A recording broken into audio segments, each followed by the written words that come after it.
The city didn't just sleep under the falling snow, it was being buried alive. The white drifts masked the grime of the industrial age, smoothing over the sharp edges of cobblestones where gas lamps flickered in a losing battle against the gloom. The air smelled of frost and stagnant coal smoke, a bitter perfume that no longer made her lungs burn, for her breath had ceased to mist in the winter chill decades ago. At her throat, a scarf of crimson silk acted as the only heartbeat of color in a monochrome world of grey stone and black iron.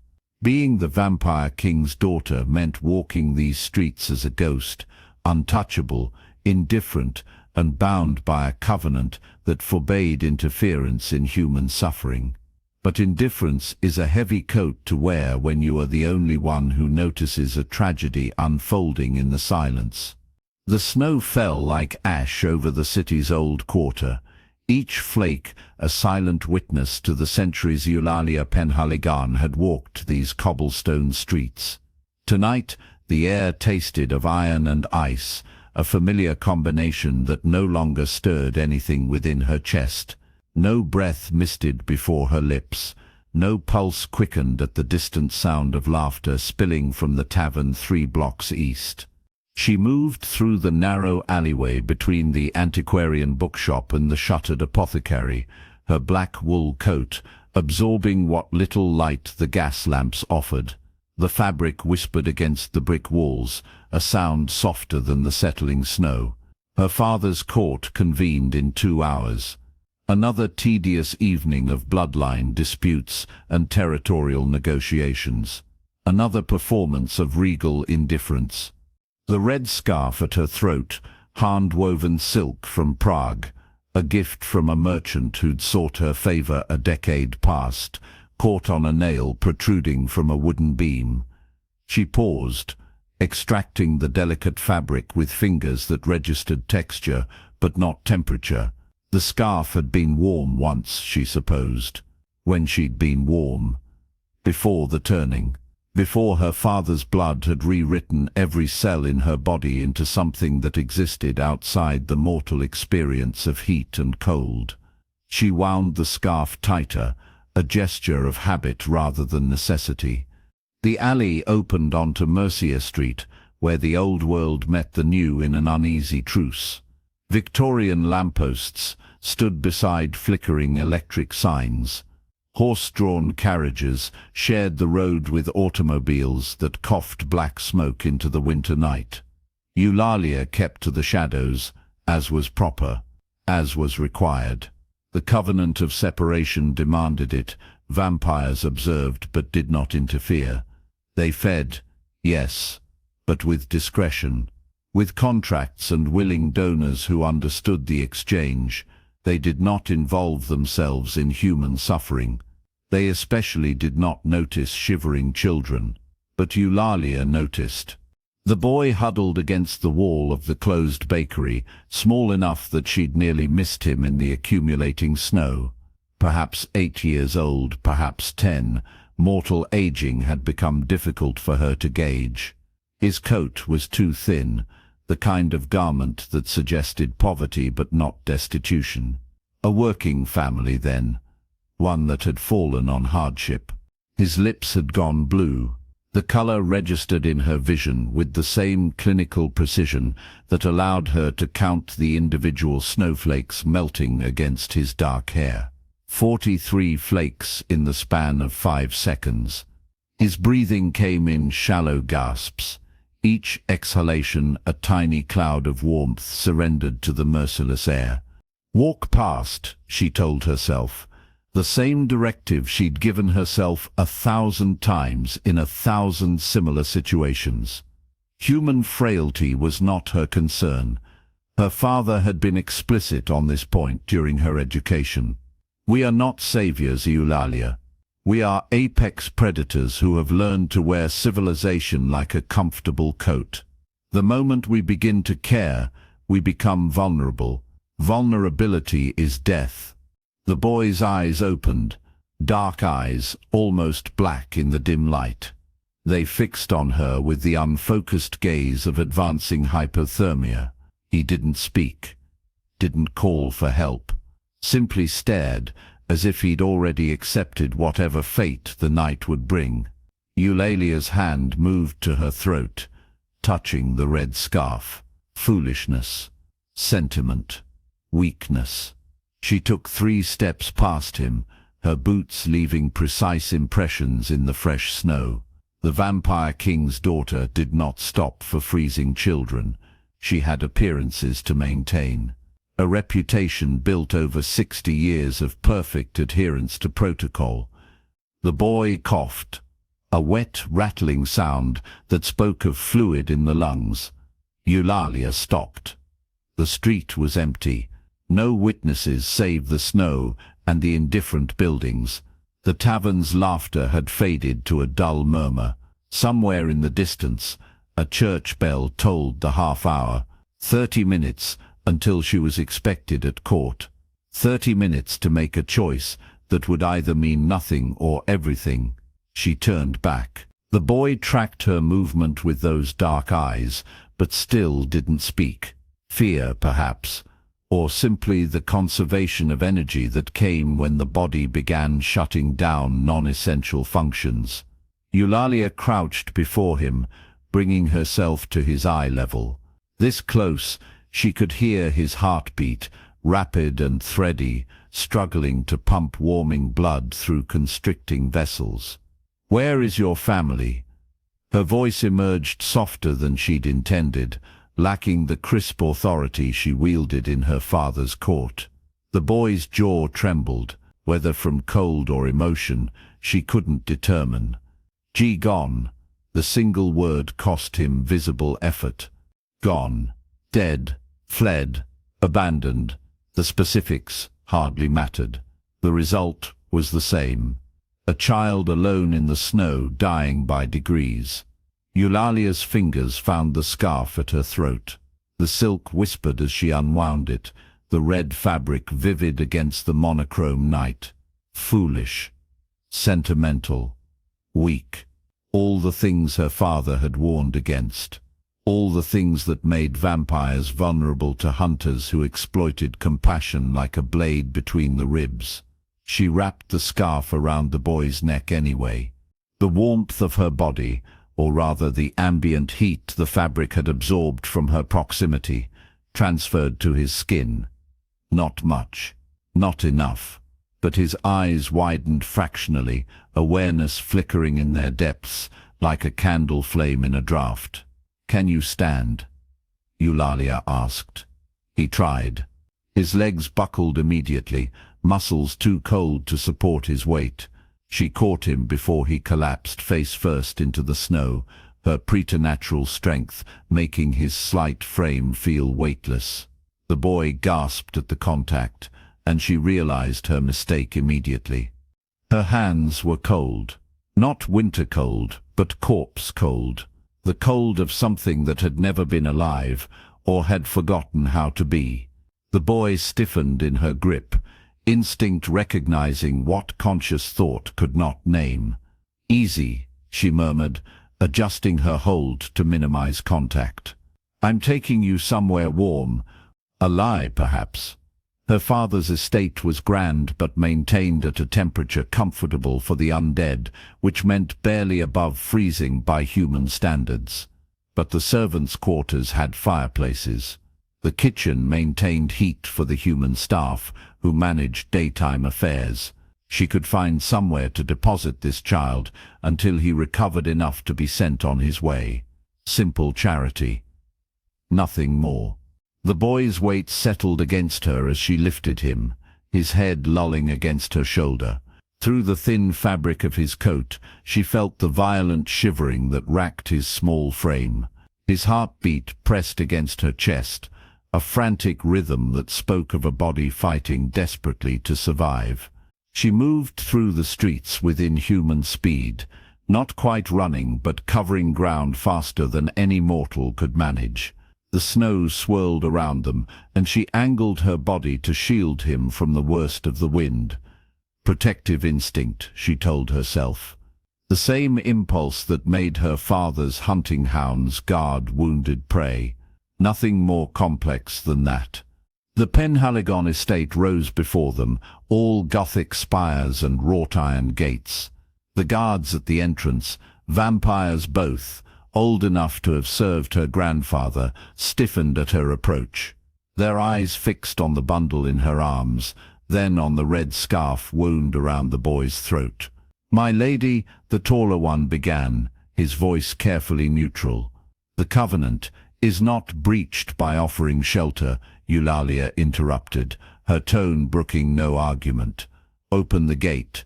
They obeyed, as they must. She was the king's daughter, after all, but she felt their disapproval like a physical weight. As she passed between them, news of this would reach her father before she did. Questions would be asked. Justifications demanded. Let them come. She carried the boy through the main entrance, past the grand staircase where portraits of her ancestors gazed down with painted eyes. The servants' wing lay to the east, accessible through a corridor lined with tapestries depicting hunts from centuries past. Her boots left wet prints on the marble floor. The kitchen was blessedly warm, the great hearth still glowing with banked coals from the evening meal. Eulalia laid the boy on the wooden table, shoving aside a bowl of rising dough. His eyes had closed again, but his heartbeat continued its desperate rhythm. She stoked the fire, adding logs with hands that remembered the motion from her mortal life. Flames leaped up, casting dancing shadows across the boy's face. The red scarf glowed like fresh blood in the firelight. As warmth began to fill the room, color slowly returned to his lips. His breathing deepened, evened. The shivering gradually subsided. Eulalia stood back, watching the transformation with something uncomfortably close to relief. The boy's eyes opened. Clearer now, focused. They found her face and held. "Thank you," he whispered, his voice still rough but stronger. His hand moved to touch the scarf at his throat, fingers tracing the silk with something like wonder. Then his sleeve fell back.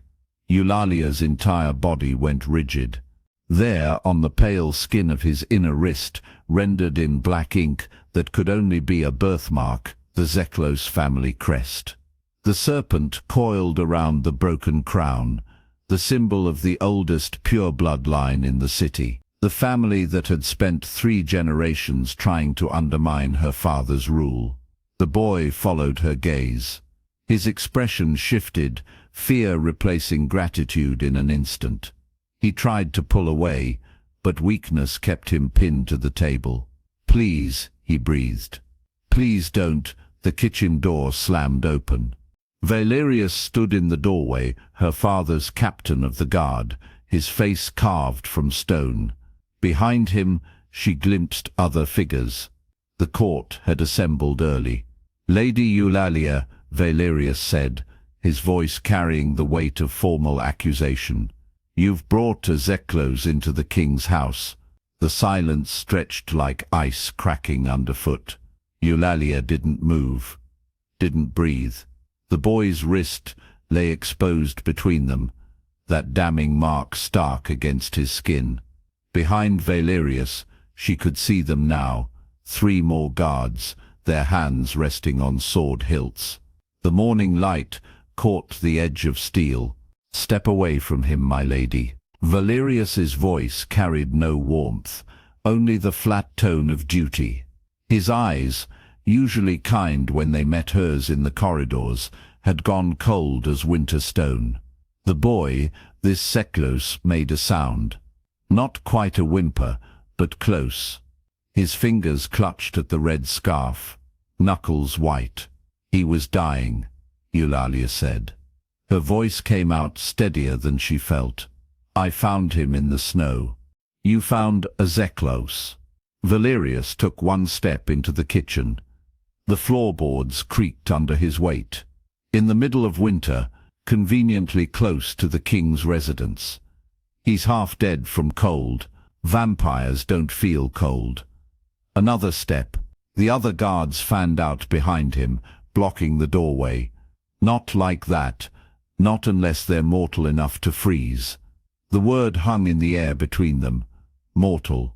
Eulalia's mind raced, catching up to what Valerius had already understood. Pure vampires didn't shiver, didn't turn blue, didn't nearly die from a winter night. She looked down at the boy. His eyes were wide, terrified, fixed on the guards. But underneath the fear, she saw something else. Shame, deep and corrosive, eating at him from the inside. "What are you?" she asked softly. His lips moved. No sound came out at first, then barely a whisper. "Nothing. I'm nothing." "He's a half-blood," Valerius said. The words carried the weight of accusation and disgust. "Dhampir, and you've brought him into your father's house." The fire crackled. Outside, the wind had picked up again, rattling the windows. Eulalia could hear other sounds now, footsteps in the halls above, voices. The household was waking. Soon, word would spread. The king's daughter, harboring a Zeklos Dhampir.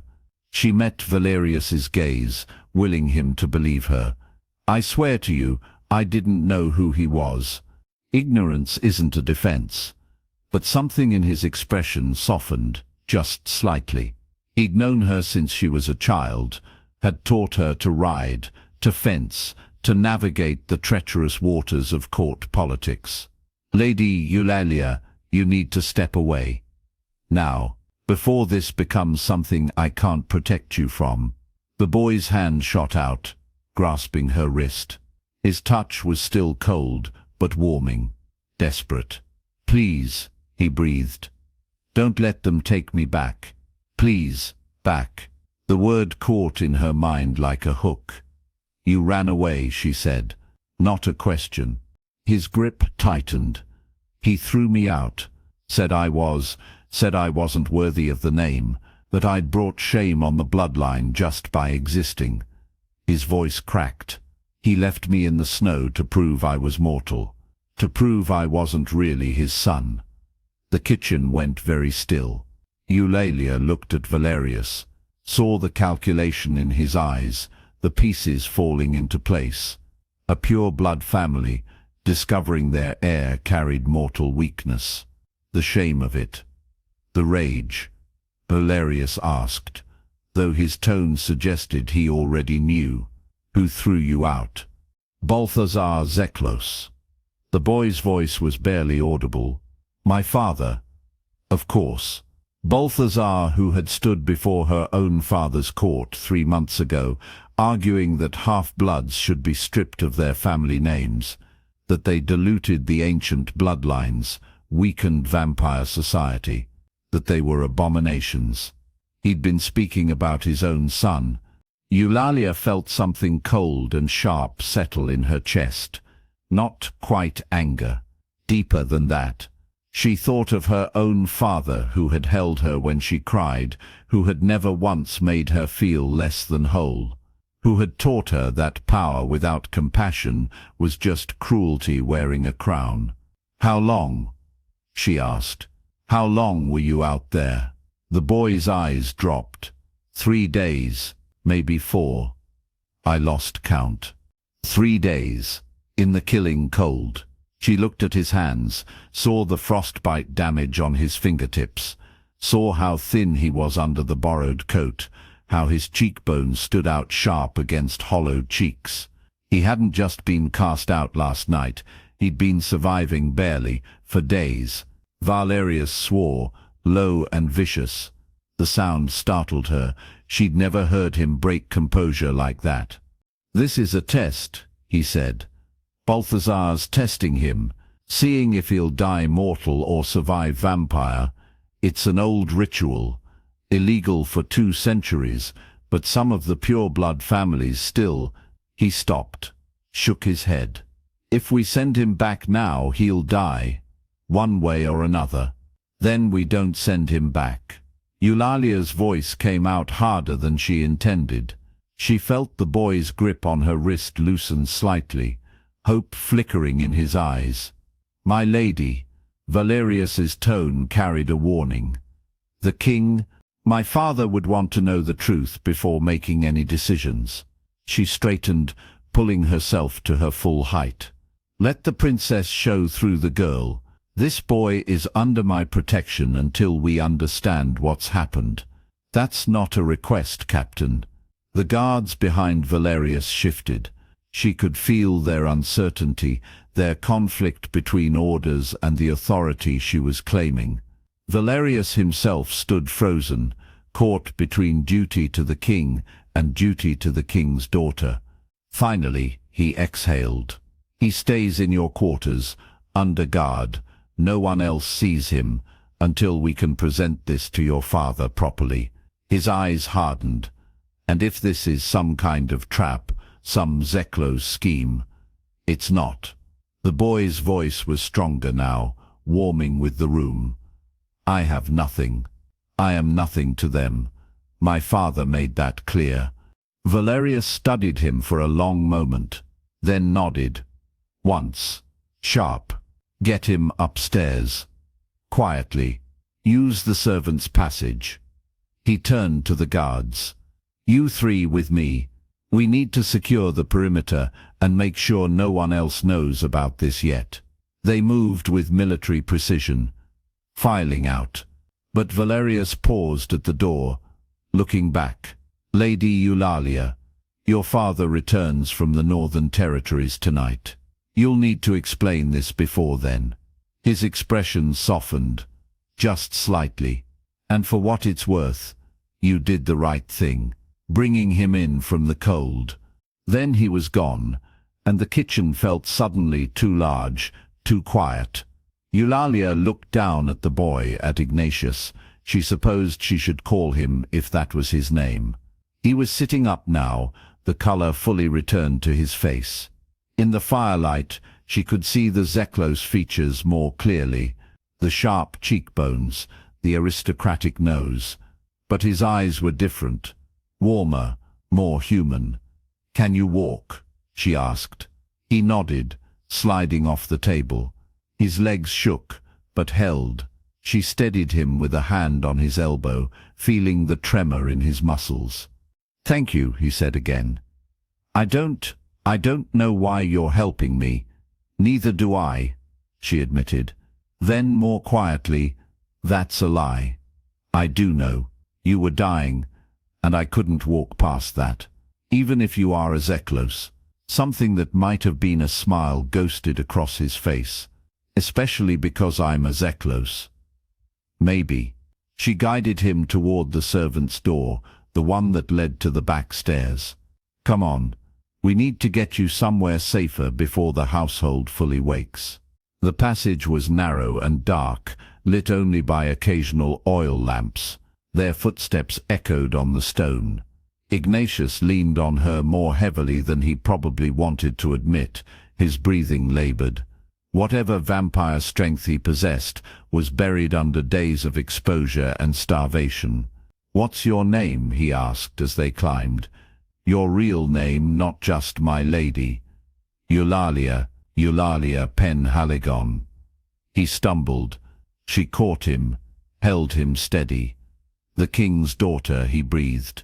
"I brought the king's daughter into this. Oh gods, I'm so sorry, I didn't mean." "Stop." She kept them moving, one step at a time. "You didn't bring me into anything. I chose to help you. That's on me." They reached the third floor. Her quarters occupied the eastern wing, overlooking the gardens. She'd chosen them specifically for the morning light, for the way the sun painted everything gold. Now she was grateful for the isolation, the distance from the main household. She unlocked her door with the key she kept on a chain around her neck. The sitting room beyond was exactly as she'd left it. Books scattered across the low table, a half-finished letter on her writing desk, the curtains still drawn against the dawn. Ignatius stood in the doorway, swaying slightly. His eyes took in the room, the artwork on the walls, the expensive rugs, the casual wealth that she'd never really thought about before. She saw it through his eyes now, this evidence of privilege and power. "Sit," she said, gesturing to the sofa near the fireplace. "I'll get the fire going." He obeyed, sinking into the cushions with a sound that might have been relief or pain. She busied herself with the kindling, coaxing flames to life. The routine of it steadied her hands, gave her something to focus on, besides the magnitude of what she'd just done. When she turned back, he was watching her, really watching, with an intensity that made her uncomfortable. "What?" she asked. "You're not what I expected." His voice was soft, thoughtful. "The stories about you, they make you sound cold, untouchable. Like your father, but worse because you're young and beautiful and know it." Heat crept up her neck. "The stories are wrong. I'm starting to see that." He pulled the red scarf tighter around his throat, fingers tracing the silk. "This is yours, isn't it? It smells like you, like roses and old books." She hadn't realized he could smell that. Vampire senses, even in a half-blood. "You can keep it. For now." "Why roses?" he asked. "Most vampire women prefer darker scents, blood and night-blooming flowers." "I'm not most vampire women." She settled into the chair across from him, maintaining distance. "And I like roses because they're complicated, beautiful and dangerous at once. Soft petals, sharp thorns." He smiled then, a real smile that transformed his face, made him look younger, less haunted. "That's very you." They sat in silence for a moment, the fire crackling between them. Outside, she could hear the city waking, carriages on cobblestones, vendors calling their wares, the distant toll of church bells. Normal sounds. A normal morning, except for the fugitive Dampier in her sitting room. "Tell me what happened," she said finally. "All of it, from the beginning." Ignatius's smile faded. He looked down at his hands, at the frostbite damage on his fingers. When he spoke, his voice was flat, drained of emotion. "I've always been weak, always felt things purebloods aren't supposed to feel. Cold, heat, hunger for real food, not just blood. My mother tried to hide it when I was young, but you can't hide something like that forever." He paused.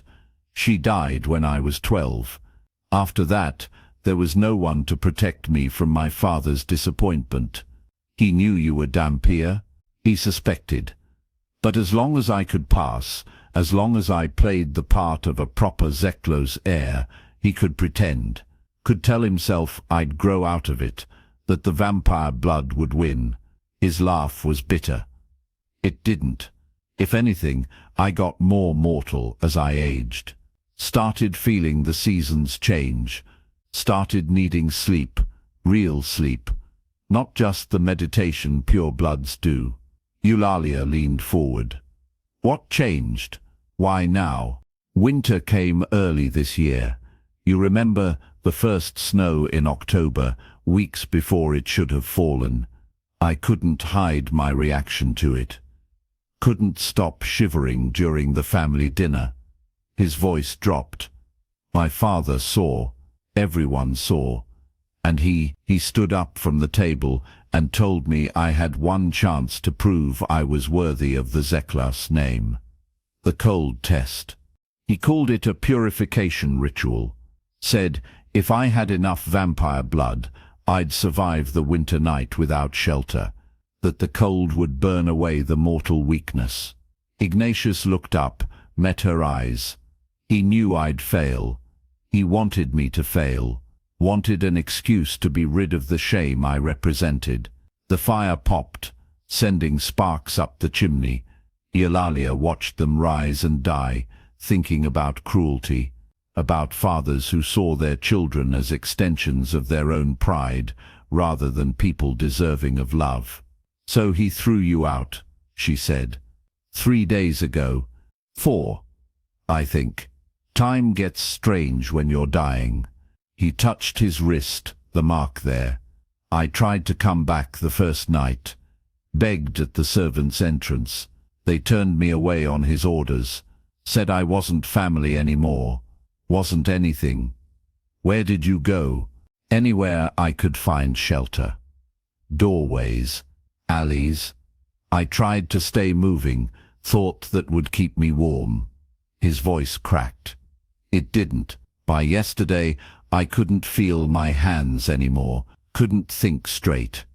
I just walked, kept walking, and then I saw your garden, and the gate was open, and I thought maybe I could rest for just a moment. You nearly died on my doorstep.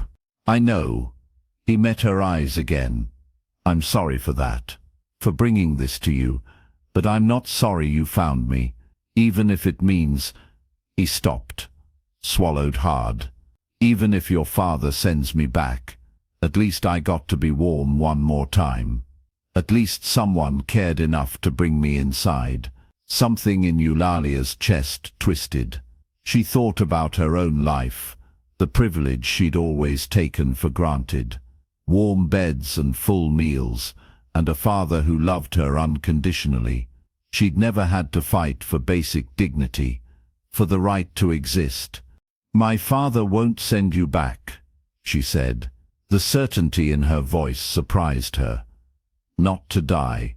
That's not who he is. He's the vampire king. He has to think about politics, about alliances. The Zeklos family is powerful. Not as powerful as they think. She stood, pacing to the window, drew back the curtain. The sun was fully up now, painting the snow-covered gardens in shades of gold and white, beautiful and deadly at once. My father built his rule on the principle that power without justice is tyranny. He won't sacrifice you to appease Balthazar's pride. You sound very sure. I am. She turned back to face him. But we need to present this carefully. Need to make sure he understands what happened before the Zeklos family can spin their own version. Ignatius nodded slowly. What do you need me to do? Rest. Eat something if you can. Get your strength back. She moved toward her bedroom door. I'll have food sent up, and clean clothes. You can't meet the king looking like a refugee. I am a refugee. You're a survivor. She paused in the doorway. There's a difference. She left him there, curled on her sofa with her red scarf still wrapped around his throat. Went to her bedroom and closed the door, leaning against it. Her hands were shaking. The enormity of what she'd done was starting to sink in. She'd defied Valerius, claimed protection over a Zeklos, brought a Dampier into the king's house. Any one of those things could have consequences. All three together, a knock on the outer door made her jump. She crossed back through the sitting room. Ignatius had gone very still, very quiet. She could see the fear in his eyes. It's all right, she murmured. Opened the door. A servant stood there with a breakfast tray. Behind her, one of Valerius's guards. The servant's eyes widened when she saw Ignatius on the sofa, but she said nothing. Just set the tray on the table and curtsied. Captain Valerius's compliments, my lady, the guard said. He asks that you stay in your quarters until this evening. The king's arrival has been moved up. He'll be here by midday. Eulalia's stomach dropped. Midday, but he wasn't supposed to return until tonight. Word travels fast, my lady. Especially word about a Zeklos in the king's house. The guard's expression was carefully neutral. The captain thought you should know. He withdrew. The door closed. Eulalia stood frozen, her mind racing. 4 hours.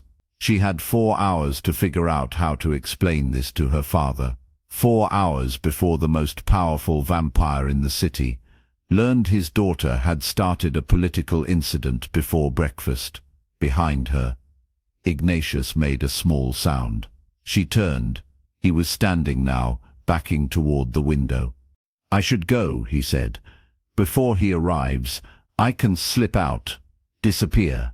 You can say I forced my way in, that you were trying to—" The word came out sharper than she intended. "No, we face this together. I made a choice, and I stand by it. But your father, my father taught me to do what's right, even when it's hard, especially when it's hard." She crossed to him, took his cold hands in hers. "You're not going back out into that snow. Not today, not ever, if I have anything to say about it." He stared at her, something like wonder in his eyes. "Why? Why are you doing this for me? You don't even know me." "I know enough." She squeezed his hands once, then released them. "I know you survived 4 days of cold that should have killed you. I know your father threw you away like garbage, and you're still here, still fighting." She paused. "And I know what it's like to be judged by your blood instead of your character, to have people see your name before they see you." Understanding flickered in his expression. The king's daughter, always performing, always perfect, always alone, she admitted quietly. Until now. They stood there in the morning light, two outcasts in different ways. The fire crackled. The clock on the mantel ticked toward noon, toward judgment. Then Ignatius smiled, sad and small but real. "Thank you," he said, "for seeing me, not just the mark on my wrist, but—" Eulalia was about to respond when she heard it. Footsteps in the corridor outside, heavy, purposeful, multiple sets, and underneath them, a voice she knew as well as her own heartbeat. Her father's voice. But he wasn't alone. She could hear another voice, cold and aristocratic and furious. Balthazar Zeklos had come to reclaim his son. The door handle began to turn. The door swung open. Her father entered first, frost still clinging to the shoulders of his black greatcoat. Behind him, Balthazar Zeklos filled the doorway like a storm cloud given form. Tall, silver-haired, impeccably dressed in charcoal wool that probably cost more than most families earned in a year. His face was carved from marble, beautiful and utterly cold. Eulalia felt Ignatius go rigid beside her. The boy's breath caught, held. "Eulalia," her father's voice carried the weight of centuries. "We need to speak." She didn't move from where she stood, one hand still resting protectively on Ignatius's shoulder. "Then speak." Balthazar's gaze swept the room, cataloguing everything with predatory precision. When his eyes found Ignatius, something flickered there. Not relief, not concern. Assessment. Like a man examining damaged property. "There he is." Balthazar's voice was silk over steel. 4 days I've had my people searching. 4 days of embarrassment and speculation. He took a step forward. "Come here, boy." Ignatius didn't move. Eulalia felt the tremor running through him, felt how hard he was fighting not to obey that voice that had commanded him his entire life. "He stays where he is," Eulalia said quietly. Balthazar's attention snapped to her, really looked at her for the first time. She watched him recalculate, saw the moment he recognized whose daughter she was. His expression shifted, became carefully neutral. "Princess Penhaligon, forgive me. I didn't realize you were involved." He inclined his head just enough to be respectful, not enough to show deference. "This is a family matter. The boy is my son. He ran away. I've come to bring him home." "He didn't run away." Eulalia kept her voice level, conversational. "You threw him out into a blizzard, in the middle of the night, wearing nothing but his night clothes." Silence crashed through the room. Her father's eyes narrowed. "Is this true, Zeklos?" The boy was being disciplined. Balthazar's tone didn't change, but something dangerous entered his posture. He needed to learn the consequences of disappointing his bloodline. I intended to retrieve him in the morning, once the lesson had taken hold. He would have been dead by morning, Eulalia said. Each word fell like a stone into still water. He nearly was. Hypothermia. Frostbite. He was delirious when my guard found him. Then I'm grateful to your guard for his intervention. Balthazar smiled, showing teeth. Now the lesson is learned, and we can return home. Come, Ignatius. The boy's hand found hers. Squeezed. She squeezed back. No, Eulalia said. The temperature in the room seemed to drop. Her father moved slightly, positioning himself where he could see both her and Balthazar. Valerius appeared in the doorway behind them, silent as smoke, his hand resting casually on his sword hilt. I beg your pardon. Balthazar's voice went soft. Deadly soft. He's not going back with you. Eulalia stepped forward, placing herself fully between Balthazar and Ignatius. I'm claiming him as my ward under royal decree. As of this moment, Ignatius Zeklos is under the protection of the crown. Her father's eyebrows rose. Valerius's expression remained neutral, but she caught the flash of approval in his eyes. Balthazar laughed. Actually laughed, the sound like breaking glass. You can't be serious. On what grounds? He's my legitimate son, my property under blood law. Property. Eulalia let the word hang in the air. You just called your son property, in front of the king. A figure of speech. No. Her father's voice cut through the room like a blade. It wasn't. Continue, daughter. Eulalia felt the weight of his attention, the weight of centuries of authority. This was her moment. She couldn't falter. Ignatius bears the mark of dilution, she said clearly, which makes him subject to the protection statutes enacted after the blood wars. Any vampire of mixed heritage who faces mortal danger from their pure blood parent may petition the crown for sanctuary. He didn't petition. I'm petitioning on his behalf, as is my right as crown princess. She pulled Ignatius forward gently, turned his wrist so the mark was visible. The blue tracery seemed to glow in the morning light. 4 days in a blizzard. Deliberate exposure to lethal conditions. This isn't discipline, Lord Zeklos. This is attempted murder. Balthazar's composure finally cracked. How dare you? How dare you stand there and lecture me about my own son? You who've never known hardship, never had to fight for your position. You were born into power, handed everything on a silver platter. And you, Eulalia said softly, were born into cruelty and chose to perfect it. The words hit like a physical blow. Balthazar went very still. My daughter is correct. Her father moved forward, and suddenly the room felt smaller, the air heavier. The protection statutes are clear. If she chooses to invoke them, I cannot overrule her without cause, and I see no cause. His gaze fixed on Balthazar. What I see is a man who values his pride over his son's life, who would rather see the boy dead than acknowledge his worth. He has no worth.